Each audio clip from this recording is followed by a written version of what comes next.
இழுக்காதீங்க, தொட டைட்டாக பிடிச்சிக்கும், வலிக்கும். ஓகே, இப்போ இந்த கால் பண்ணுவோம். ஓகே, நல்லா பிரித்து வச்சுக்கோங்க, கால் அகத்துன்னு வச்சுக்கோங்க. இப்போ டவுன், லெஃப்ட் நீ டச் ஆகிட்டு மேலே வருவோம். 2 டைம்ஸ் பண்ணுறோம், 3 டைம்ஸ் பண்ணியிருக்கோம். ஸ்லோவாகவே பண்ணுங்கள், ஃபாஸ்ட்டாக பண்ணும்போது வலிக்கும். திருப்பியும் சொல்கிறேன் உங்களுக்கு, நோட் பண்ணிக்கோங்க அந்த பாயிண்ட்டை. அவ்வளோதான். ஓகே, 5 டைம்ஸ் பண்ணிவிட்டோம். Half lunges. இது செகண்ட் என்னென்னு கேட்டிங்கன்னா, காலுக்கானதே தான். காலை எக்ஸ்டெண்ட் பண்ணுறோம், லெக் எக்ஸ்டென்ஷன்ஸ் இந்த இடத்துலையும் பண்ணலாம், இல்லை சப்போர்ட் எடுத்துகிட்டு பக்கத்தில் செவருக்கிட்டையும் பண்ணலாம். பாருங்கள், இடுப்பில் கை வச்சுக்கலாம். 1 ஆல்டர்னேட் லெக்ஸாகவும் பண்ணலாம், இல்லை ஒரு கால் ஒரு டைம்லும் பண்ணி முடிக்கலாம். நான் ஆல்டர்னேட் பண்ணுறேன். 2 3 4 5 6 7. தூக்க முடியாதவங்க இப்படி கொண்டு போயிட்டு இப்படி பண்ணலாம். 8. அதுவும் முடியாதவங்க சேரில் உட்காந்தும் பண்ணலாம். ஓகே, பண்ணுவீங்களா? ட்ரை பண்ணுங்கள், எவ்வளோ போகிறதோ போட்டோம். ஓகே, செகண்ட் ஒன்று முடிச்சாச்சு. இப்போ தேர்ட் எக்ஸசைஸ் என்னென்னு கேட்டிங்கன்னா, கைக்கானது ரிஸ்ட் மூவ்ஸ் சொல்லி கொடுத்தேன் இல்லையா, பண்ணுவோமா? ரிஸ்ட் மூவ்ஸ் என்ன, ரொம்ப சிம்பிள். கை ஆனால் நீட்டி வச்சுன்னு பண்ணுங்கள், அப்போ தான் எஃபெக்டிவாக இருக்கும். ஃபர்ஸ்ட் பார்த்தீங்கன்னா பாருங்கள், ரிஸ்ட்டு நீட்டை வச்சுக்கோங்க, ஃப்ளெக்ஸ், எக்ஸ்டெண்ட்.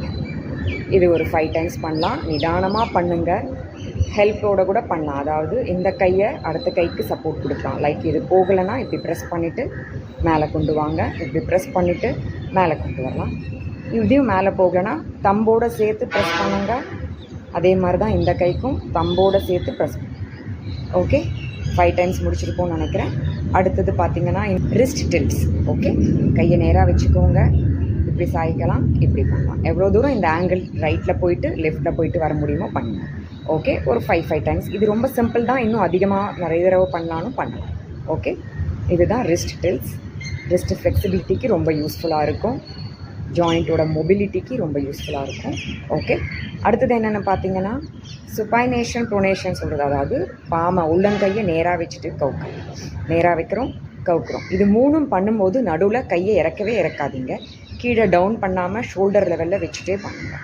ஓகே, இது 10-15 தடவை கூட பண்ணலாம், உங்களுக்கு டைம் இருக்கிறத பொறுத்து. ஓகே, ஸோ ரிஸ்ட் மூவ்ஸை முடிச்சாச்சு.